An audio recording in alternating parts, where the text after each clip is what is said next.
Welcome, Upward Bound students and parents, to our Summer 2019 webinar.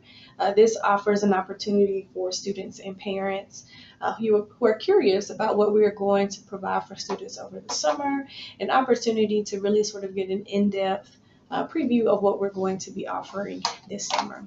As you can see from our first slide, our summer program will operate Monday through Friday from June 17th through July 26, 2019. During this time, we do have some dates in which we will not meet, but we will talk about those a little bit more as we move through the presentation. As you can see from our summer 2019 schedule of events, we have a lot of things planned for students. We'll talk about these in different pieces, but I did want you all to be able to see this at a glance. Many of our student days will include instructional days. The first 3-4 weeks of the program will be commuter weeks in which we will provide transportation for students to campus and from campus. We'll host those days from 9 until 4, and you can see those indicated on the schedule. And then on select days, we will do sort of non-academic enrichment with the students as well, which are typically Fridays of the program. During week 3, you will also see that we do have an overnight trip planned for July 1st through the 3rd. We also understand that this is a holiday week, the start to a holiday weekend. So parents, if you have any reasons why students won't be able to participate, we do ask you to let us know as soon as possible. We'll talk a little bit more about our Upward Bound Summit as where we will be going to provide you more information.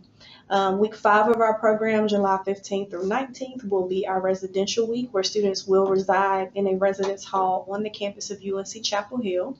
The days will be structured much like they have been throughout the rest of the summer, but we will also add some afternoon and evening activities for the students to keep them engaged and busy during that evening time. While the students are here on campus for commuter days particularly, we will provide lunch while they are here in our dining hall on campus.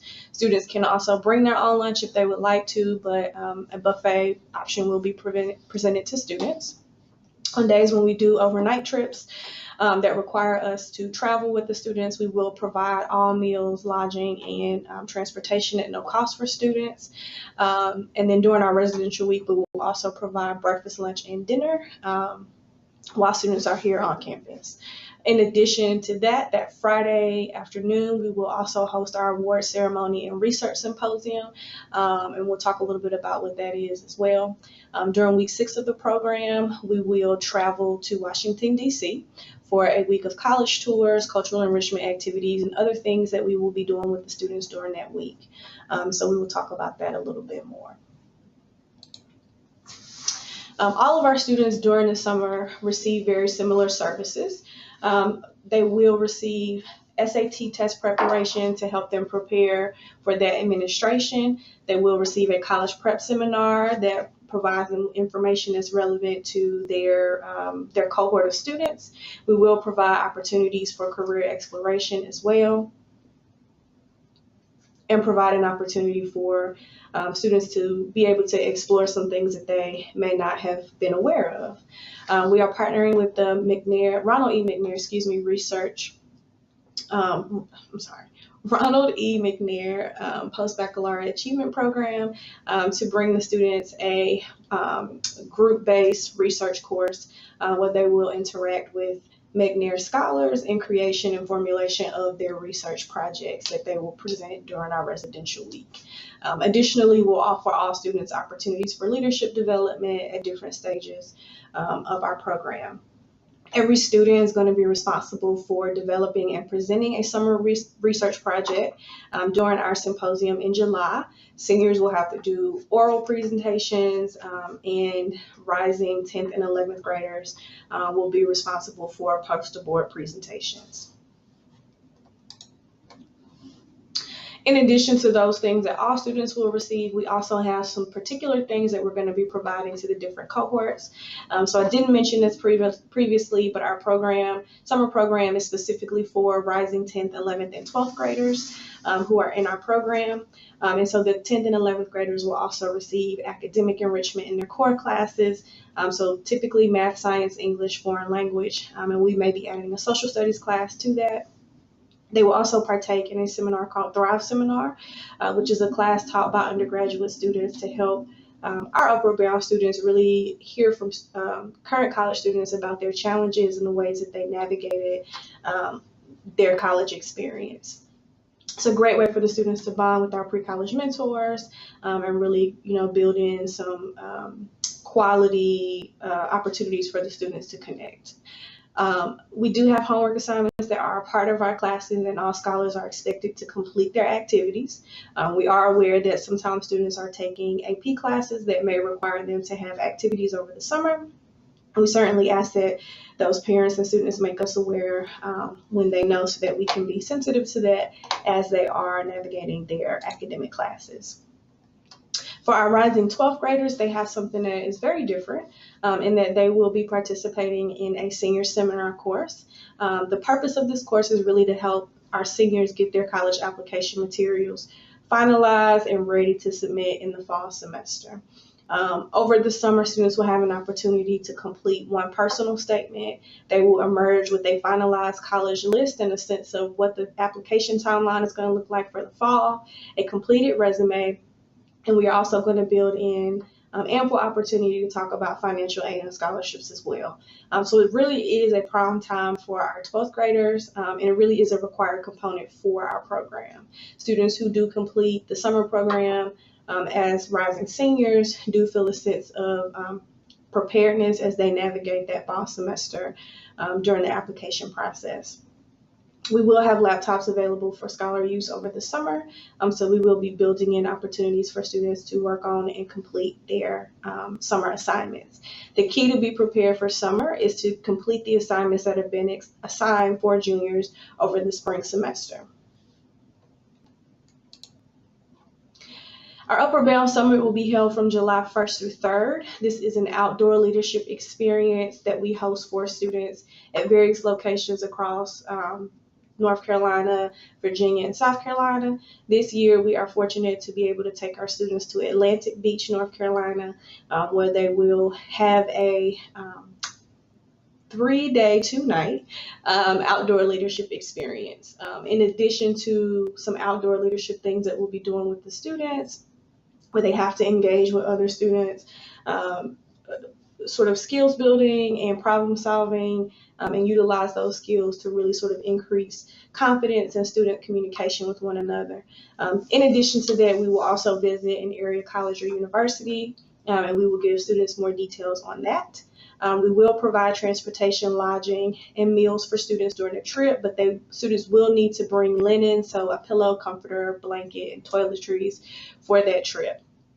When students come to our summer orientation, we will give them all in families a summer handbook in which they will be able to have all of this information laid out. And so anything that we're asking scholars to bring, we are going to list that information out for you. So we do ask that you hold on to your handbook once you receive that. Our residential week, which is week 5 of our summer program, will run from July 14th through July 19th, 2019. The scholars will move in on that Sunday, and we'll give you all more details on what move-in is going to look like. Students, while they're staying in the dorms, are supervised by Upward Bound staff, and summer residential staff. So we do have undergraduate and graduate students who are residing in the residence halls with the students.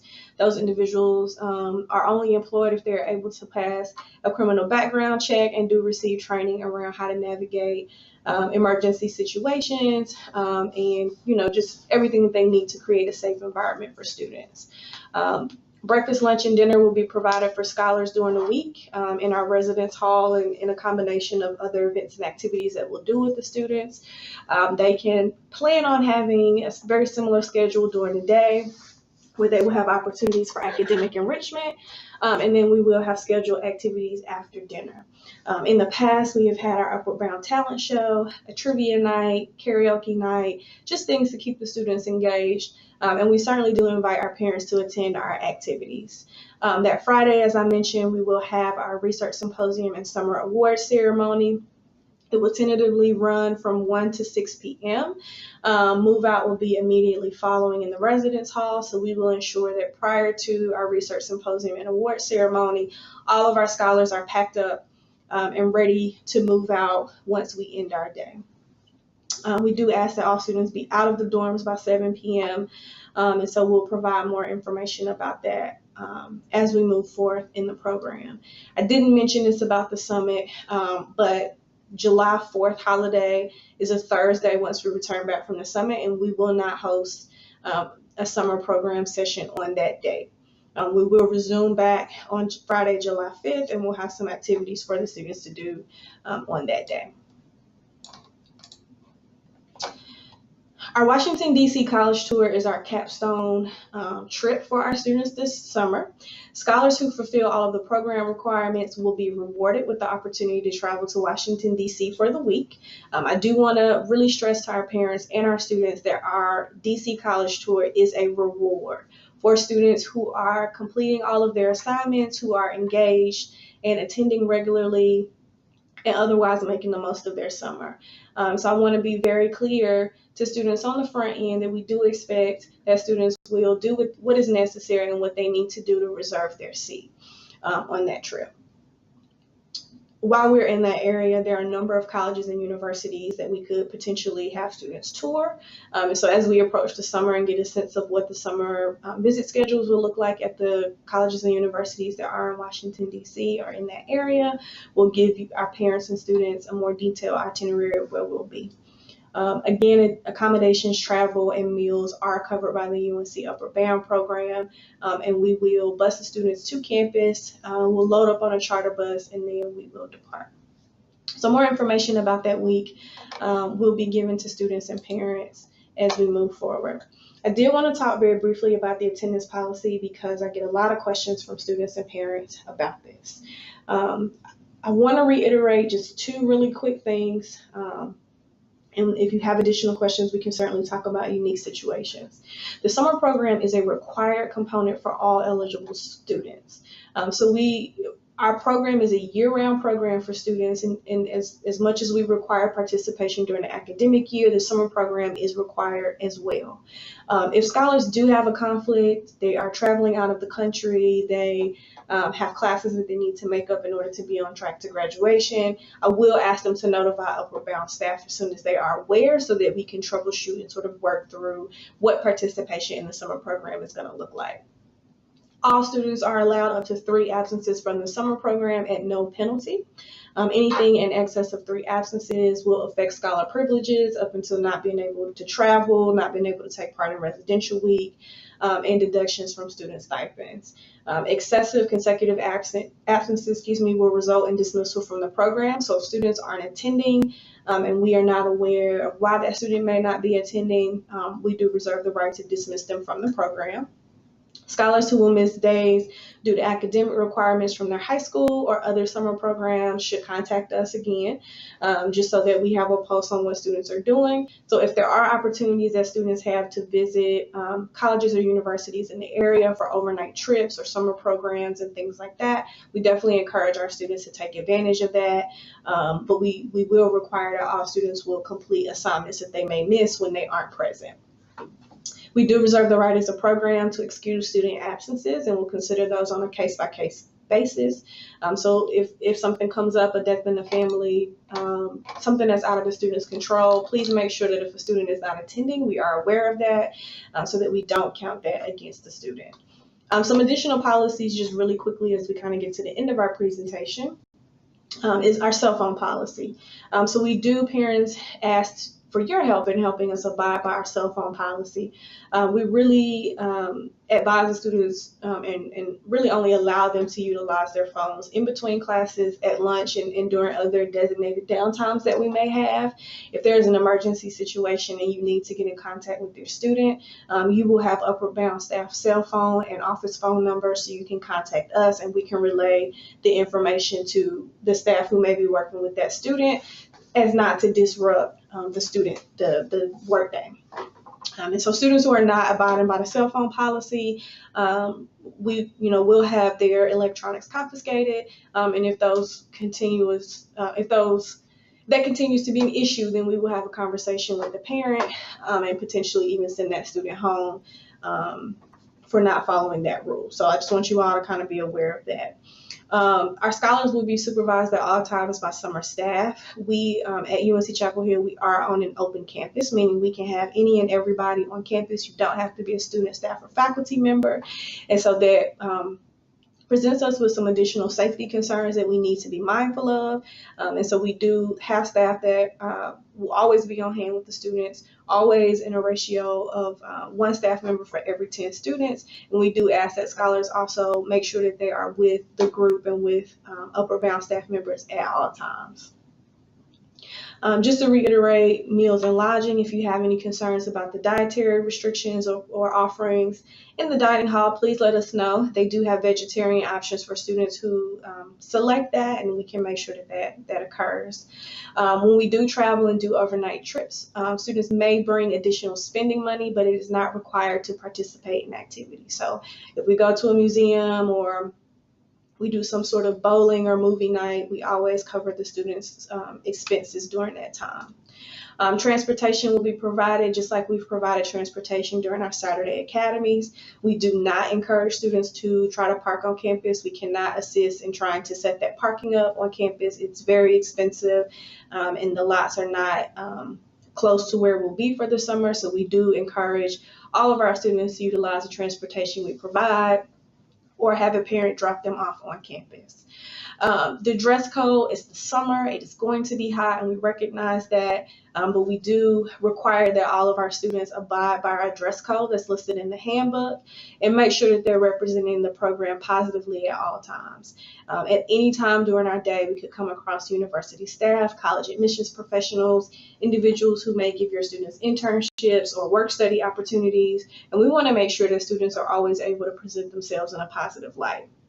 So we do want to be sensitive to the fact that it is warm outside, but we will spend a lot of time in the classrooms, and so students should be dressed. And even I encourage students to bring a jacket or something to sort of keep warm, because it can be a little bit cold in the building.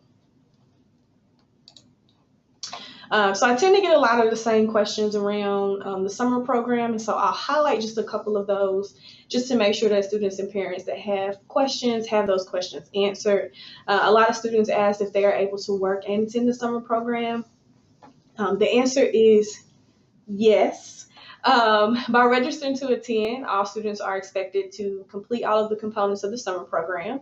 And we do ask that students are working with their employers to work their summer schedule around the completion of assignments and work responsibilities. It is possible for students to do the summer program and then work in the afternoons and on the weekends, and that is okay with the program, as long as the student is also completing their assignments and turning them in on time. Some students may have to take a class over the summer for either to be promoted to the next grade or to stay on track to graduate. If that is the case, please talk with us so that we can figure out how to advise you and how to sort of make it work. We do have a little flexibility with that because we want to make sure that students have what they need to be successful academically. So please discuss any concerns you may have about that with us. Some students will miss the program due to personal travel or obligations to a work team. Upwards of the 3 days that students have and can be absent. And the question is always, are they still able to participate?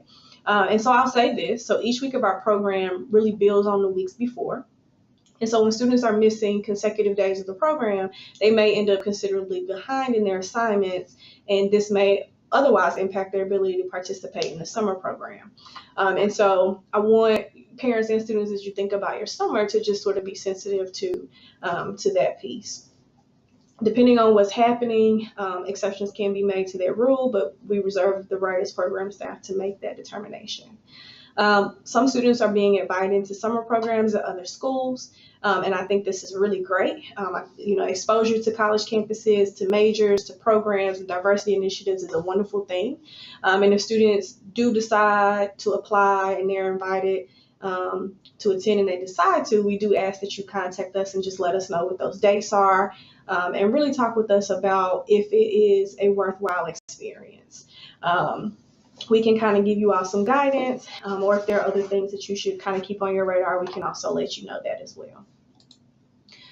So that completes our presentation for today. Your next step, sort of moving away from the